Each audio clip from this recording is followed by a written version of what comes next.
Welcome, everyone, and thank you very much for joining us today for the future of mobile service and the future of mobile service cloud. I can really appreciate that everyone trekked through the rain. How many of you came from the main keynote today? Nearly everyone. Thank you so much. I'm delighted that you decided to join us. We have an incredible set of experiences for you over the next hour, and I can't wait to share those with you. But before I get started, I wanted to remind everyone that the Service Cloud keynote is tomorrow morning at 10:30 a.m., Moscone South. Alex Bard will be sharing his journey and our customers' journey through a number of success stories, and they're going to be giving away an iPad mini to boot, so don't miss that one.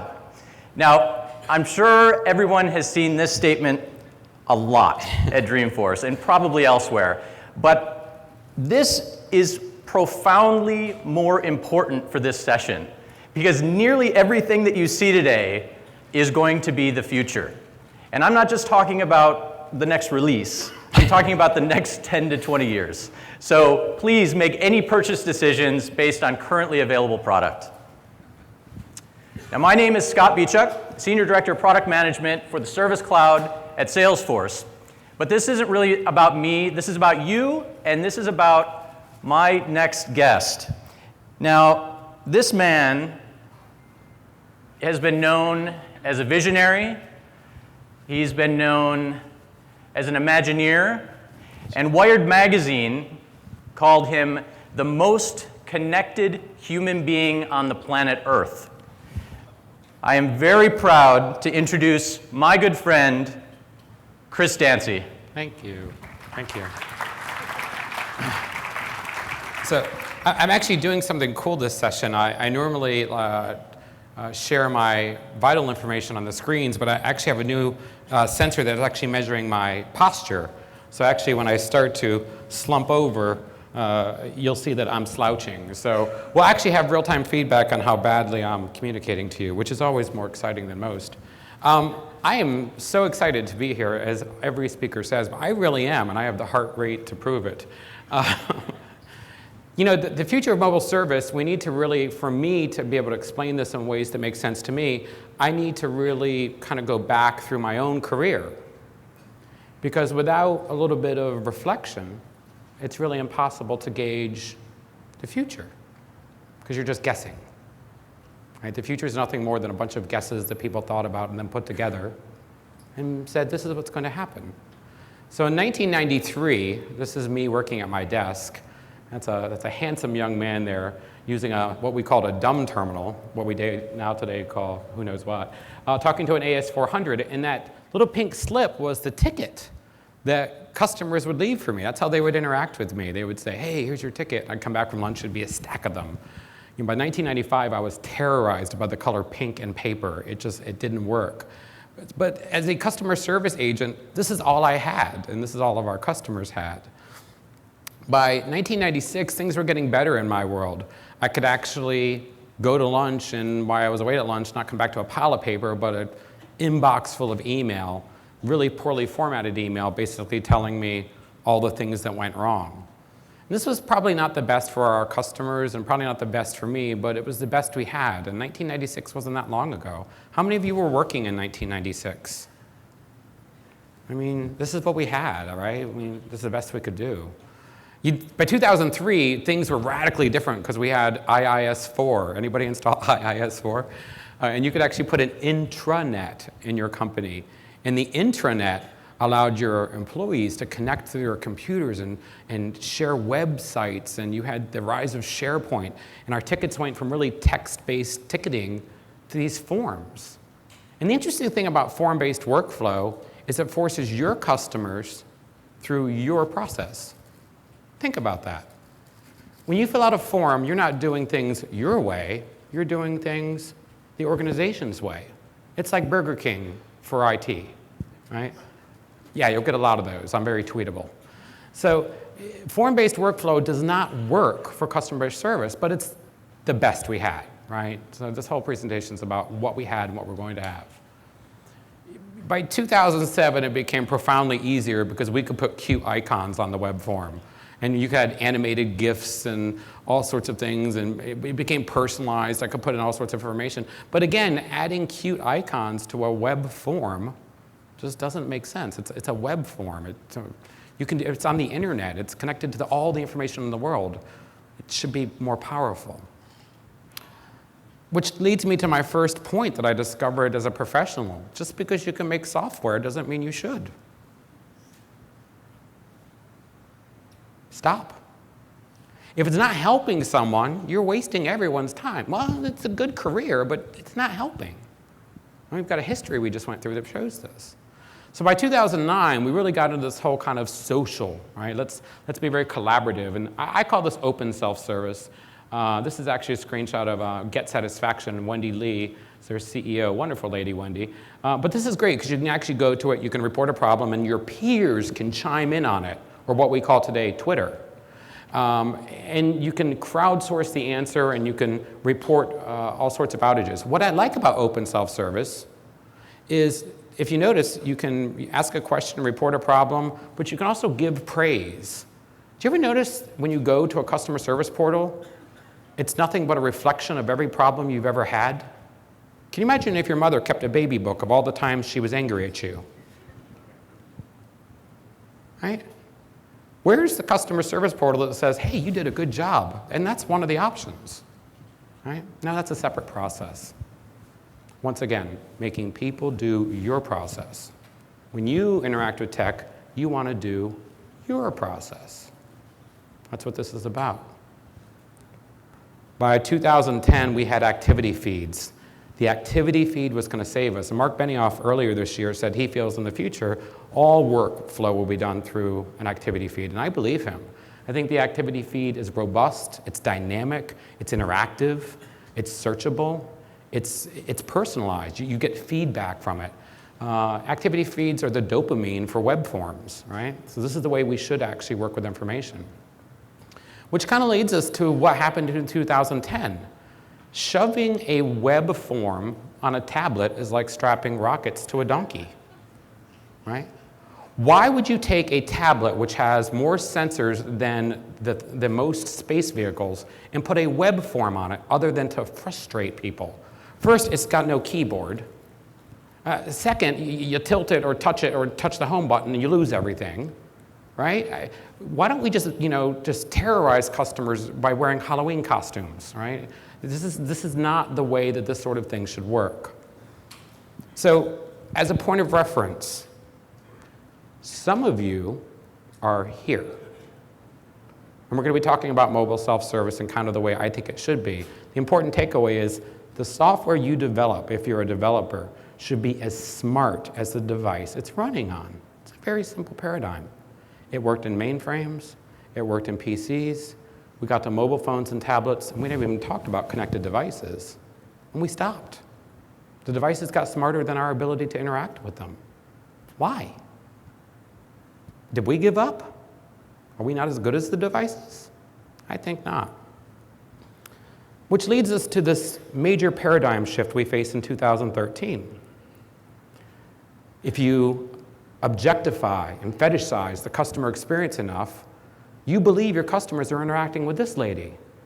But this lady is a stock photo. She doesn't exist. She doesn't answer phones. She's a model. She's not real. Or you could build the most profoundly technologically advanced piece of software ever that interchanges the customer interaction. Both kind of lead you to this crossroads. Do you fetishize this human element? Do you build really powerful technology? Or do you find some equanimity between the two? Today we face, I think, one of the greatest crises in human history when it comes to social interaction since probably the introduction of electricity. We've taken our relationship to machines and we've turned it into something profoundly different. If I go to the grocery store, people are waiting in line for self-service. And there's a free checkout person. If I go to the ATM where I live in Denver, there are people waiting in line for the ATM. 2 lines for the teller are open. We don't want to deal with people. Now, that's not saying we believe people are bad. What we want to deal with are sets of information that are repeatable and enjoyable. If I called customer service and it was horrendous every time, I wouldn't mind. The problem is, it's not. Sometimes it's good. The anxiety provoked by picking up the phone and not knowing whether it's going to terrorize me or make me happy makes me want to wait for a machine. Machines are consistently adequate. Humans are consistently human. And we need to design for human information interaction, not human computer interaction. Because humans interact with information. They do not interact with computers. And this has led to some really interesting developments. There's a video up there of a sign spinner telling people to come in to a pizza shop, right? You know, this whole idea that robots are taking our jobs. Down there, you've got a picture of a machine that for $20 will pet your cat. If you're paying $20 for a machine to pet your cat, you deserve neither. Right? So how we look at what machines we allow them to do in our lives changes our perception of this. I was probably most moved by this juxtaposition recently when I was in San Francisco, and I ordered something from Amazon, the panacea of all things cool, right? One-click ordering. It's so amazing when you think about it. We buy things with invisible money, and we buy invisible things, and then they get invisibly delivered to us. It's like we buy nothing with nothing to create nothing to share it to somebody who doesn't pay attention. Like this crazy transaction that we're in. But what I did was I went to Amazon and I actually needed a case. I think it was for my eyeglasses because I don't want to get them crushed. So I ordered it. It said, "Do you want this delivered locally?" So I said, "Sure." And then all of a sudden, I got a text message saying, "Bailey has your package and you can go pick it up." And I thought, Bailey? Who's Bailey? And there was a link to a map. So I clicked on it and I walked to an Amazon locker where their Bailey was waiting for me. They're each named uniquely. Again, we're naming machines and creating some sort of weird fetish here. And that's me pulling my package out. I probably won't say that on stage another time. And then you literally grab the box and Bailey thanks you. And as you walk away, because of the proximity detection, she knows you're gone. And you get a little message, "How was your experience with Bailey?" This is really profoundly different because I went to the web and ordered something, and then it was ready an hour later in a 7-Eleven in a locker that my phone walked me to. And if you're in customer support, we have to really think about what this looks like when it comes to AI or artificial intelligence. So let's look at what IBM is doing with artificial intelligence real quick, in under 1 minute. When IBM Watson beat the best Jeopardy champions in the world, that was just the beginning. Well, a great example is IBM helping organizations to use Watson to interact with their customers. Last year, there were over 261 billion calls made on call centers, and 1 out of 2 calls went unresolved. A new generation of consumers has a far greater set of expectations of what they want from their companies and brands they interact with. Watson's transformative technology has the ability to completely change how this interaction takes place. To be able to answer questions and to engage the customer in a dialogue that establishes trust, that's what we're really trying to enable here, forming that relationship with the customer. Watson is coming in at the right time as a technology to help improve client engagement, both in a self-service as well as an agent-assisted model. That's like so cool. So Watson won Jeopardy, and then he took my job at the call center, right? So I could stay home and be doubly, insulted. But this leads us again at a crossroads, right? Where do we consider the future of work, and where do we allow data and AI to pick up? And I think this is going to become very clear toward my presentation's finale when I talk to you about how I see this all coming to play. We really live in the age of assisted opinion. Most of us have friends, but most of our friends are in a device. I have a friend named Donna. She has a 14-year-old who's been on Xbox for 6 years. His neighbor is leaving Xbox to go to PlayStation because his parents don't want to pay the fee. He's never met this young man, so Donna's actually paying the fee to keep him on Xbox so he doesn't move away. She's paying the fee to the other family so her child's friend that he's never met doesn't move away. So everything we need is in our devices. At night, I feed it and put it to sleep. If it makes a noise, I pick it up and I touch it, right? This is very, very, very deep human emotions tied to this. Everything I need to know is in here. It's like a mirror. This is Narcissus, right? So how do we develop to feed people's minds, to create for them an equanimity in customer support within their lives? We do this first by allowing the devices to be as smart as the software they run on. A great example of this is Apple just introduced location applications near me. So instead of looking at just the 5-star rated applications, you can say, hey, what are the applications in this room? By the way, it's really funny sometimes to do this, especially at like giant organizations that go, okay, I know what your people are using, right? Because it scans everybody's applications, which can be awkward. But it can also be helpful, because if you're in someplace new, like a theme park, you might want to know what other people are using in that theme park. You know, for me, at my company, we created something called My IT, because I really felt that for IT support, I should have something that assisted me, that was a relationship to the world around me. I didn't want to create tickets. I wanted to be informed. I didn't want to ask for services. I wanted to be empowered. So building applications that allow us to do these things is very simple. We just need to be very careful with what and how we use the information and present it to the user. Obviously today, with all the excitement from the keynote around Salesforce One, Salesforce has embraced this. Salesforce One platform is a platform for mobile information exchanges. It is a platform to innovate and allow people to create applications as dynamic as their customers. But more importantly, you're not forcing someone through your process, you're allowing them to dictate their own. You should have that freedom. Your customers should have that freedom.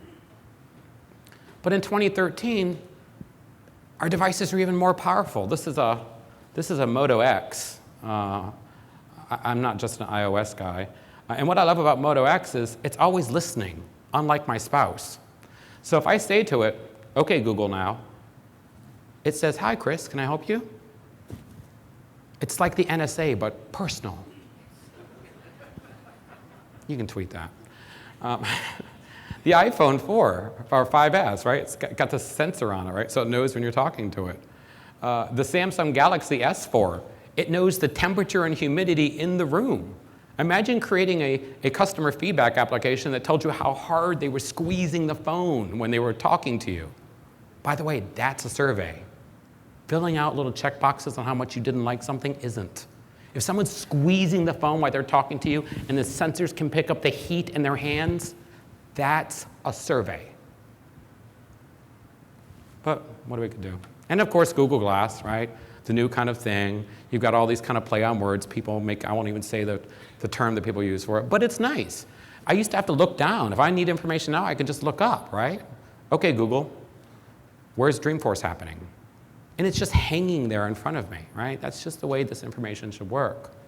So moving forward, we need to really look at where this innovation is going to come from and how, as representatives in technology building services, need to have a relationship with this. And for me, I think the first clue, if you want to be on the cutting edge, watch Pre-tail. Pre-tail is where all these devices are getting created. All these sensors and all these neat use cases are happening on Kickstarter.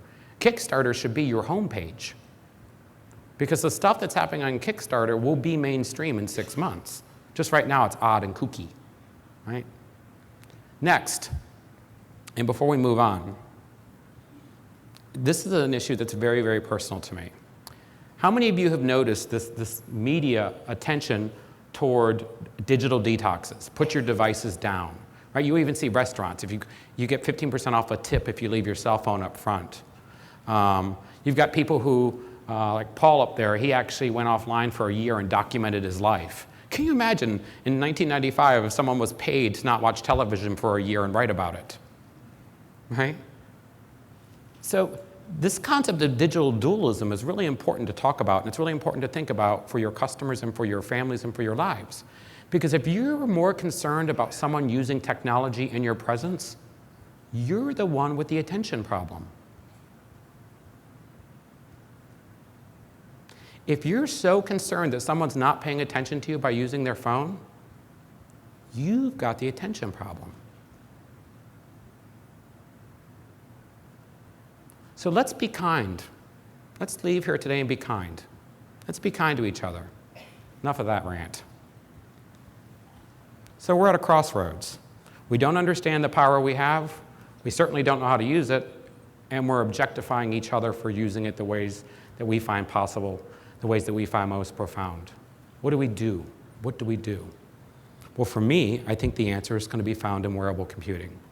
Right now, I'm wearing 11 sensors. Boom, boom, boom, boom, boom, right? I won't even go into all of them. But they're monitoring everything I'm doing.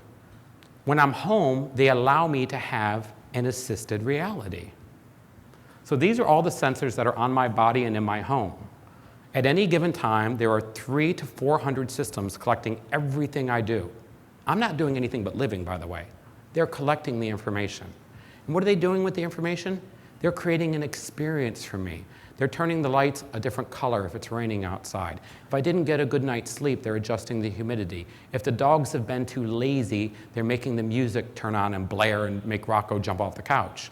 By the way, this is Rocco, right? So what do we do now that we can actually use everything around us to create experiences for customers? I think there are some profound examples of this happening as we speak today. So if you go to Disneyland, when I went to Disneyland, I was excited to get the hat with my name scrolled on the back, because it's like that Starbucks coffee. There's my name, except it's on a hat.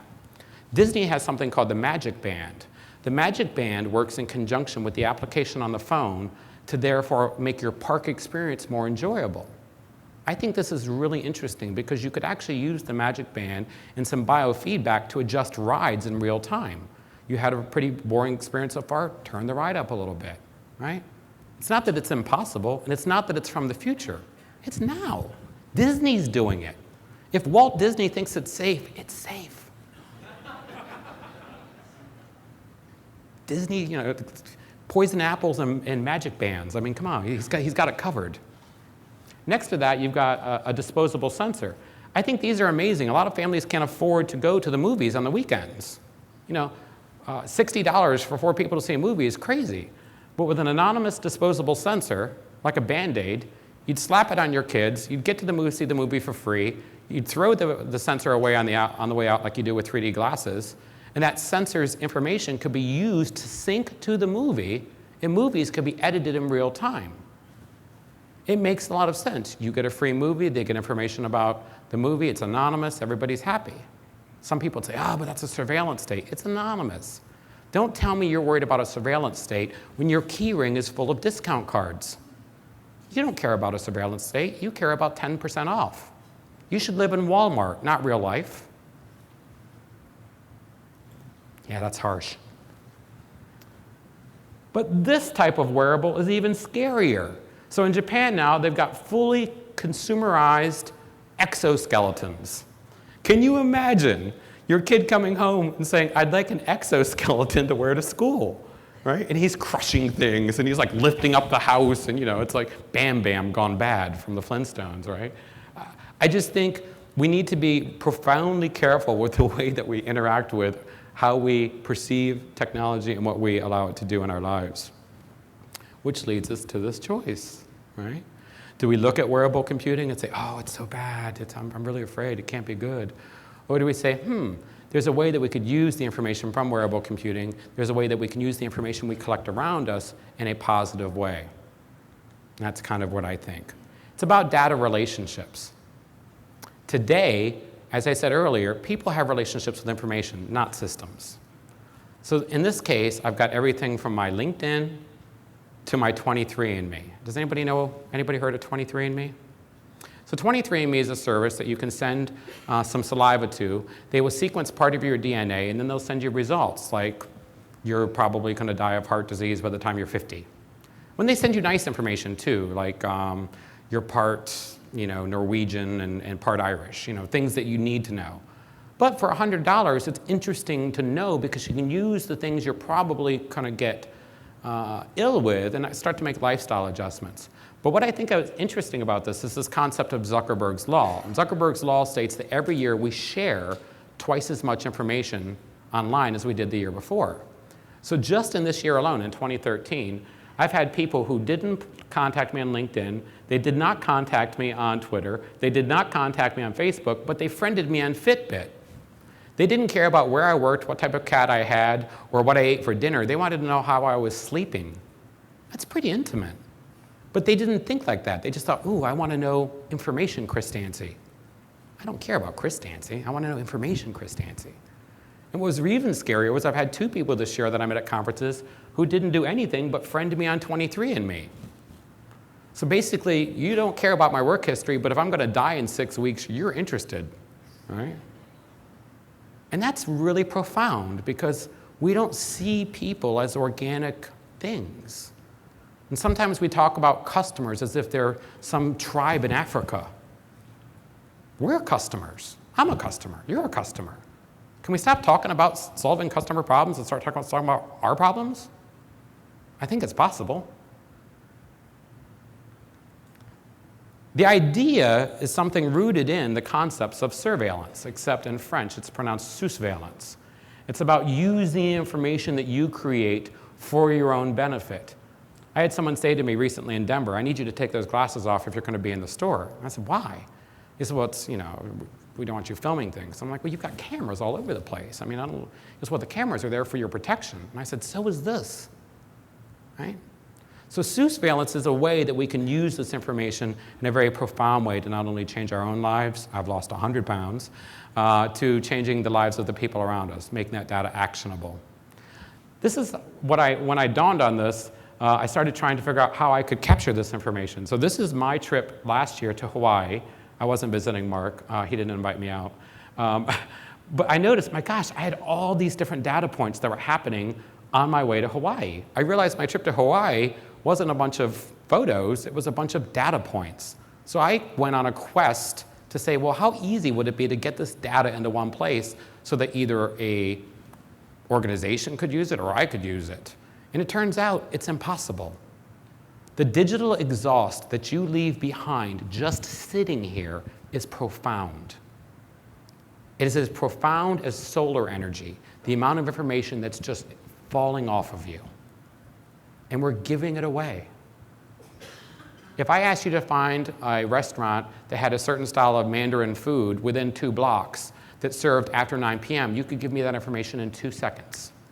If I asked you to tell me what you did last week on Tuesday, you'd look at me like you were in a time machine and you'd just woken up. The internet is dead. The internet is coming online. The internet allows you to have a relationship with you, your information, and the world around you. And that's a profoundly different experience for customers, for us, for our families, right? It's a profoundly different baby book a mom will give to her child. This is an example of this. Instagram over on the side now allows you to have multi-API calls. As you know from the Salesforce One platform, you can do different API calls. So Instagram in some ways was humanity's first digital sonogram, because you could take a regular photo and you could lay a filter on it, geotag it, and put a little bit of information on it. Instagram is so interesting because it gave us a chance to say, this is how I'm feeling, right? And people could see it in information. All the way through movement throughout my city in Denver as I run around and do things before a trip.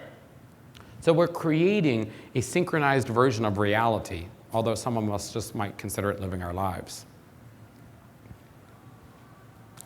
This creates what I call existence as a platform. Everyone likes to talk about the Internet of Things, the Internet of the Customer, the quantified self, but those are all just segues to the next major shift in information. If you're under a certain age, your job will be to build information experiences. You won't program software, you'll program dining room furniture. You won't design lighting systems, you'll design memories. When everything is programmable and everything is awake, you have an assisted adapted experience which profoundly changes your relationship to the world around you.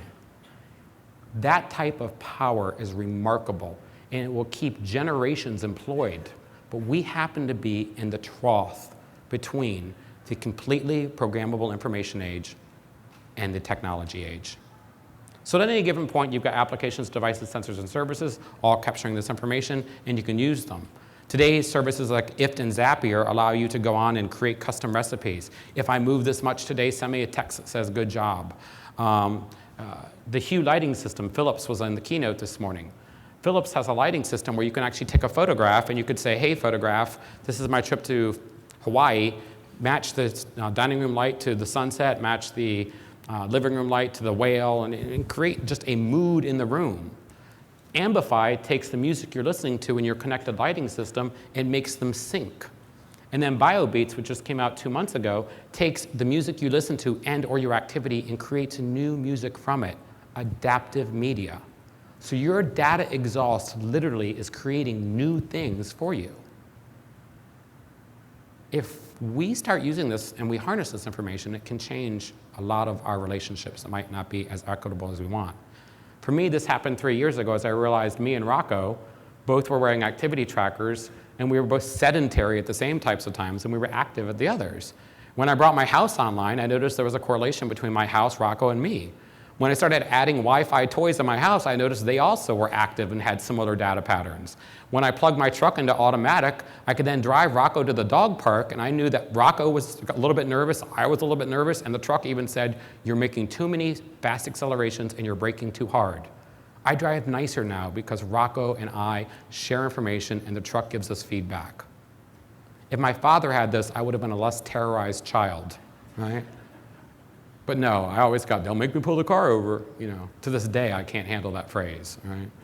Because man, if that car got pulled over first in the 70s, you got that gravel, you know, it was terrible. Roads were terrible back then. Why didn't we fix that? I mean, we had a chance, could have done something. All right, and then even now my mattress actually has a Bedit, which is great because I don't think you should have to wear devices, right? The Bedit just wraps around your mattress and it measures your sleep. It's ambient technology, right? You don't have to wear anything, it just collects the information. So now that you've got all these things around you collecting information and sharing it, you've got this profound experience where the world is chattering around you. And that's a good thing. People don't want more devices, more applications. They don't want more software. They want a relationship with information. You want a relationship with information. We've built dashboards for decades to help guide businesses. We didn't build dashboards for us. We build them for other people. We need personal dashboards. We need personal feedback loops. We need the same type of information that scientists use for decades, if not centuries in some cases, to understand how humans behaved. Which leads us at our final crossroads. If we are heading to a future built on the raw materials of data, exhaustion, and information, how does that change our relationship to not only ourselves, but the people around us? Does it make us more human? Does it make us less human? Do we even need to objectify the word human? Can we stop creating words that mean something? The thing that's killing technology faster than our relationship to it are the words we use to describe it. Words are much too powerful to wrap around technology. Words limit and speed up technology. They make technology not tangible. The English language is breaking our ability to deal with the velocity of change in which we're going through. Imperceptibles, the next stage. Dreamforce 20, Dreamforce 21. I'll be here, hopefully. Hopefully I'll be thinner. I won't age. It'll be a whole Benjamin Button thing. I'll probably be an infant crawling across the stage. But imperceptible electronics are here today. So the Bill and Melinda Gates Foundation funded this last year. Basically, it's a sensor for new mothers to wear, and they can get a real-time feedback on their baby at any given moment by looking at their phone, right? That's wonderful. Mom has a relationship with her child the minute that sensor is placed on. Now, you could say the moms have a relationship, but some moms are busy. You know, there's an app for that, right? So how would this change if you could actually understand and view this information? Or you could realize, ooh, someone just came to my house and it's not as clean as it could be, and The air's kind of nasty, I need to get out, right? So we create healthier babies. Or this, which just was announced last month. This is a flexible transistor foil which can go in any part of your body. So for the roof of your mouth, it could dynamically measure what you're eating, use smart pills then to dynamically adjust the dose of the pill you're taking. Because if you take a pill and you eat something, the pill's going to change the way it's reacting. There's no Wi-Fi between the roof of your mouth and your gut, but there is now, right? So think about how that changes patient care. Think about how it changes how doctors look at you. You come in, you fixed yourself. Like, I don't know, I just changed some of the settings on the pill. You did what? Right? It's very, very real, and it's less than 6 or 7 years away. It's actually happening now, but I can't show you imperceptibles. Which leads us to, do we design for a future of customer interaction where customers are in control? Right? And you do. You can do that by designing the things around them to be responsive to them, not to force them into those situations. We're not at a crossroads. We're actually at the very beginning. All this time, I've been using this slide and saying we're at a crossroads because it's a fun slide. But in reality, I don't think there ever was any choice or any decision.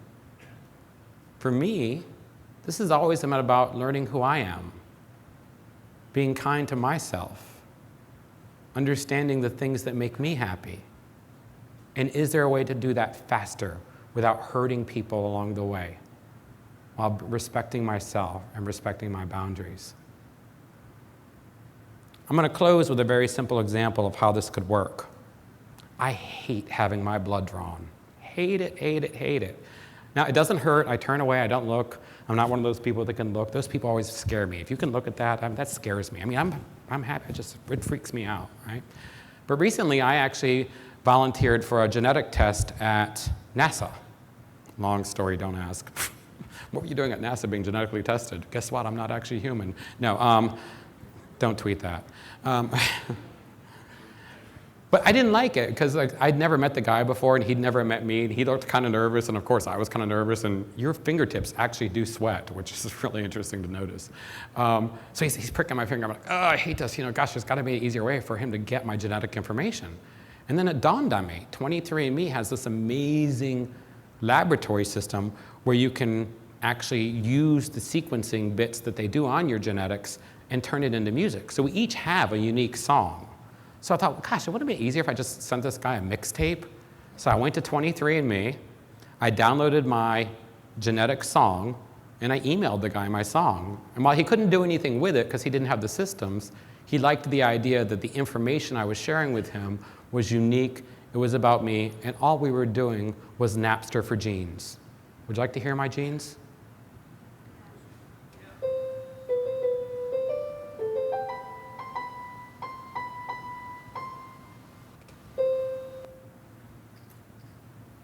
So my genes can kill PowerPoint. I've got some good DNA. When you are so wired you can destroy a machine at a distance, this is what it's all about.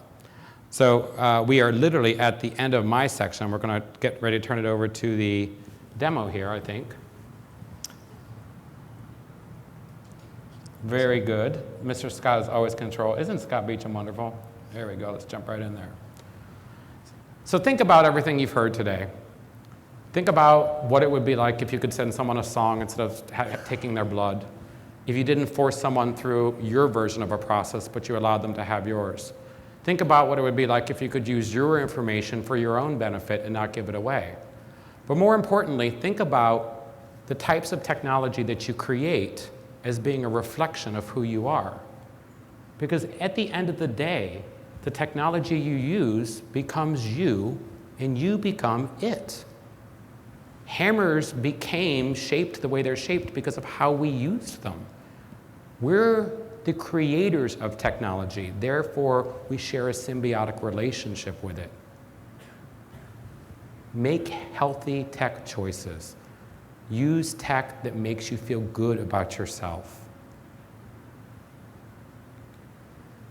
I'd like to thank everyone in the room for coming today, Salesforce.com for trusting in me to do their crazy session about how I live my very assisted life, my friends at BMC Software who put up with me and my crazy ideas for some time, Shutterstock that actually gave me all these great images to use, my peers and mentors that are in my life who do so much to keep me going when I just don't want to share any bit more of my heart rate or my DNA. And finally, I'd like to thank myself because I am crazy. And it is hard to sit there and think about these things and be this kind to myself at the same moment. And I'm going to turn it back over to Scott, but I really do appreciate your attention because it is really the last commodity we have. Thank you. Thank you so much.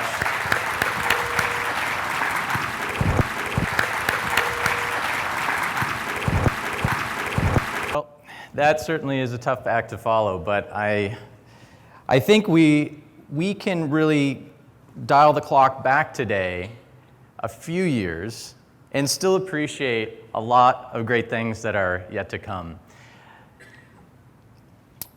Today at the keynote, Mark announced Salesforce One Platform. And from my perspective, this announcement was less of a product announcement, although it is a product, it is a real product, but it was more of a vision and more of an idea of how we can connect people, devices, and ideas. And this platform, now from a service perspective, because this is the world I live in, I think about service and support every day. I think about how it can be easier for call center agents to live their lives every day. How can I enjoy picking up the phone and dealing with the customer who may not be so happy with me at that moment?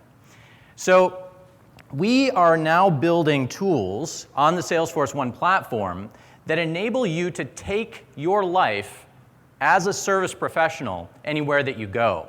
And that's really what Salesforce One is all about. It's about building one app. It can be your app, it could be our app, and deploying that app across every device that you have in your organization. Phone, tablet, even Google Glass. You saw Google Glass in the keynote. That was the Salesforce One platform.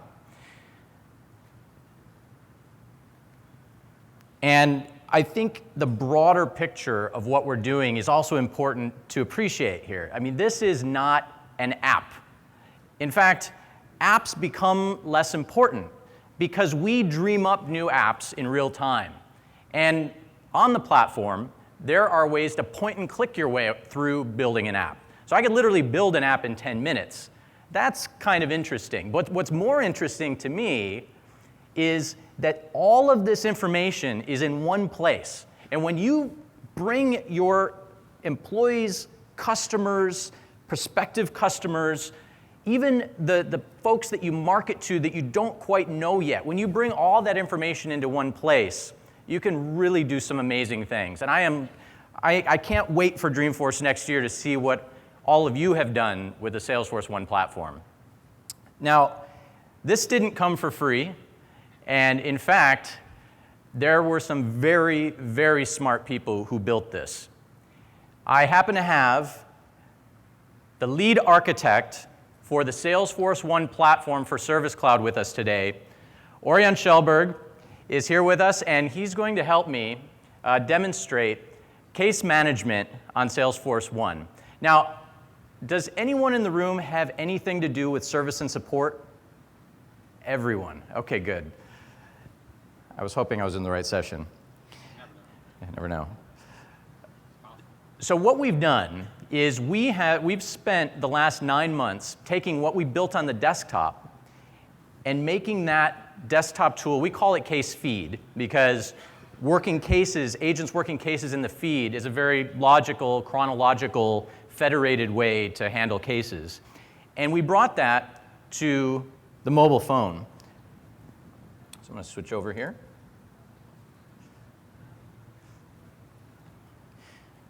Anybody familiar with Case Feed? A few? Okay. Well, I'm going to make you a little bit more familiar with it here. What we have is Salesforce One running, and we have a case open. And this case, actually, the customer's name is Bob Evans. You can't see it here because I didn't put it in the header. The header is configurable, but I just didn't put that there. It's kind of a throwback to growing up in Michigan, for those of you from the Midwest. So let's just take a look and see how Salesforce One for Service works. So at the very bottom of my feed, you'll see a feed item down there where I actually created this case on November 1st. Now, the first thing that we did was I had a chat transcript, a live chat conversation with Bob. And we were talking about something. He's having trouble with his HD video connector. But the problem is I couldn't solve his problem over live chat. And so what did I do? Next thing I did is I reached out to a colleague of mine named Lauren, because Lauren, she's a technical whiz. And I was just asking her, this is an example of case swarming. I'm asking a subject matter expert to come in here. And let's see what Lauren said to me. She said, okay, yeah, I have seen this before. I'm going to attach a knowledge article. And you'll notice that she attaches a knowledge article. Every single customer and case interaction that we have is documented in the feed. That's very important because it's all about the journey of understanding and knowing your customer. And if you can document every single interaction that we have with both the customer and around the customer, so that metadata, that conversation I had with Lauren tells me something about this customer. It tells me this customer is probably more technically savvy than I am.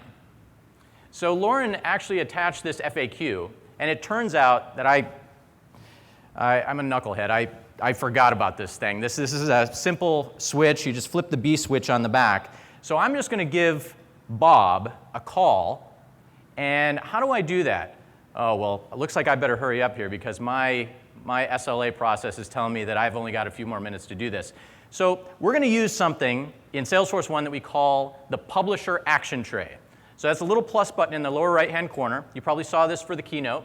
I've set up my Publisher Tray, and you can configure yours however you like it. The first thing we're going to do is we're going to log the call that we had. So click on that action there.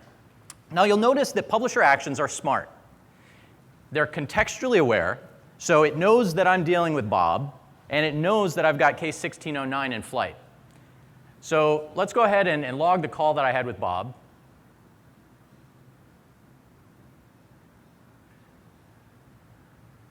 Xorion. It's actually probably the easiest thing he's ever been asked to do. But you're doing a great job. Okay, so now I've logged the call. It's recorded the call in my case feed. And guess what? This solved the customer's problem. So Orion, let's use the Publisher Action Tray again, and let's close this case. So use the one in the upper right-hand corner there. Case closed. Wonderful. So what we've seen now is a completely mobile version of an agent's life cycle of working with a customer, getting to know a customer, doing research, and solving a case entirely on your mobile phone. Now, is that everybody's use case? If you work in a contact center, are you going to have agents running around on phones? Maybe not. Probably not. But it would be nice to have that information at your fingertips no matter where you go. Because I know I used to work for some small companies, and I was both running operations, running the call center, and sweeping the floors all at the same time. And it would have been nice to have those customer cases in my hand. So thanks so much, Orion. That was a great demonstration.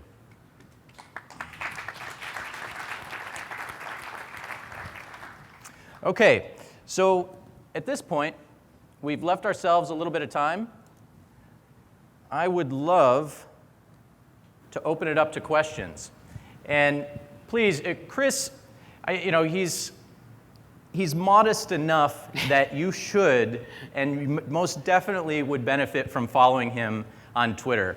He's got things to say that might raise your eyebrows every now and then, but I can't stop reading it. So please follow Chris on Twitter. And do we have any questions in the audience? Yes?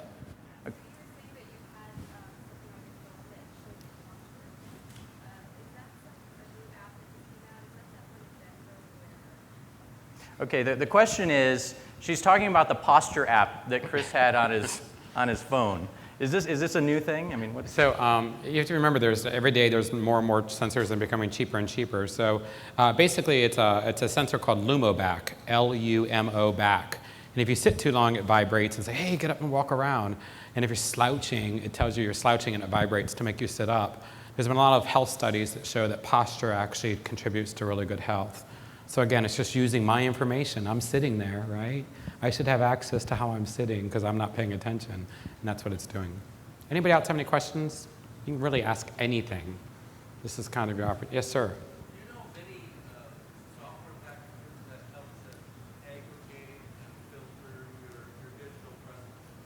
So the question, yeah.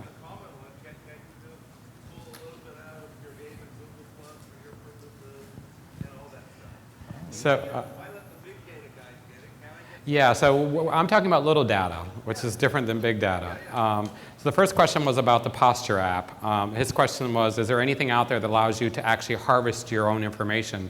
And there really is nothing now. I mean, there is a lot of API. I mean, Salesforce One has a lot of APIs in their platform. There's a big push right now for programmable web and creating these APIs. The fastest way to do it, and I think, if people just want to practice, is go to ifttt.com or Zapier, sign up, it's for free, and just say, hey, if I create something, save it somewhere. And unfortunately, there is nothing right now saving your own information. It's just going out the window, like exhaust. Sounds like a great idea. Sounds like a great idea. Someone should build that app. Any other questions? Little data, big data, Service Cloud. Okay. Well, thank you so much for joining us today. Really appreciate it. And any other questions, please feel free to reach out to any one of us. Thank you so much.